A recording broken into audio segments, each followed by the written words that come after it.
Hi, Carolyn. Great to see you.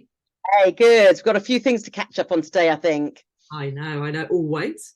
I'd wanted to ask you a couple of questions, if that's okay, just based around pricing, salon pricing. So, would you say it's better when you're looking at your salon pricing? Would you say it's better to do an amount of money on a service or a percentage on a service to increase your prices? Okay, so of course, when it comes to pricing, it's complex and complicated because when something is complex, there's a lot of elements that come into it. So it isn't as simple as, you know what, should I just put a pound on here and there, or should I just put money up? Well, of course, we have to increase our prices all the time because things are changing all the time.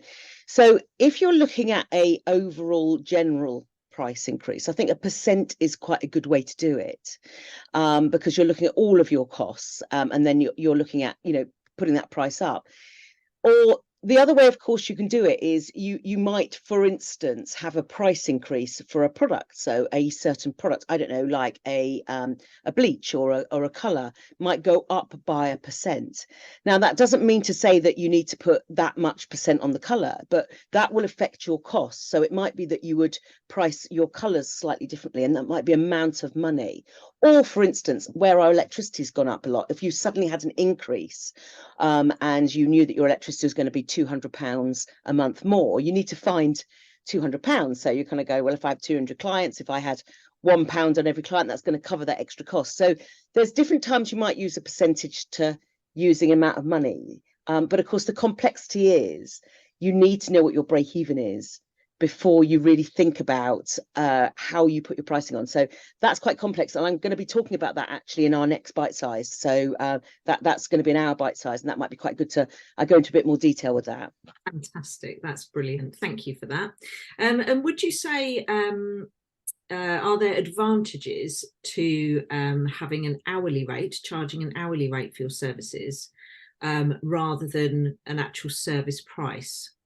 Some salons charge an hourly rate for all of their services, and some just charge for the particular service itself. What would you suggest?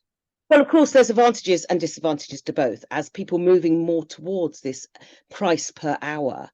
And you've got to understand the cost of your business. That's absolutely key, and it changes the dynamics of your business completely. So traditionally, we charge per service. And so you will understand your makeup of your business and your model. So if you're going to change to paying per hour, so your stylist charging per hour, you have to think about the whole model, because the whole structure of your business will change, because you don't take a client in between a client. So that price has got to be right, because you do less clients.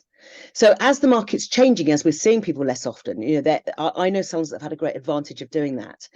But there's other complications, because if you have less clients, you don't have so many of your team. So you have a smaller team, because you don't need the assistants in the same way. So then if you haven't got apprentices, you haven't got assistants, where does the future team from? So that, again, comes to it's a complex answer, because it's a complete change of model. Now, I do know salons that have done it, and it's been very, very successful for them. So it's about understanding your break even first, looking at your business model, and really considering who your stylists of the future, because if you no longer have apprentices, that will have another fundamental. So again, quite a complex question, and I will also be talking about that in my bite size. Fantastic, thank you. And as a salon owner yourself, how often do you increase your prices? Regularly, in fact, because there's different ways we increase prices. So gone are the time where we could just put a price increase in once a year. I think that's gone, and that's gone forever, because things change all the time. So we have April, we have minimum wage costs go up, so there always needs to be a price increase to look at that. January, we often have product costs go up, and we've just being advised that now, so we've got product costs going up. So we've got to look at that. And then we know that electricity costs and rent and rates, and so, you know, it comes back to your break even, of course. So because things change all the time, we need to be putting those costs into our business. So historically, we've kind of gone, oh, what do we think we need to put on? Let's put 5% on, or 7% or 10% on at the beginning of each year. And that's going to look at all of those costs over the year. But we just don't know. Those variants are so much. So for me, I think it's when you need to. So if your color costs go up, increase your color pricing, and then when perhaps your wage increases come up, you know, look at your cut and finish pricing.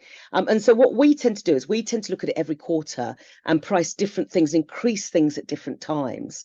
That way, the prices are going up all the time. And of course, promoting people within your team. And if you've got fully booked stylists, they need to be promoted, and understanding your promotion criteria.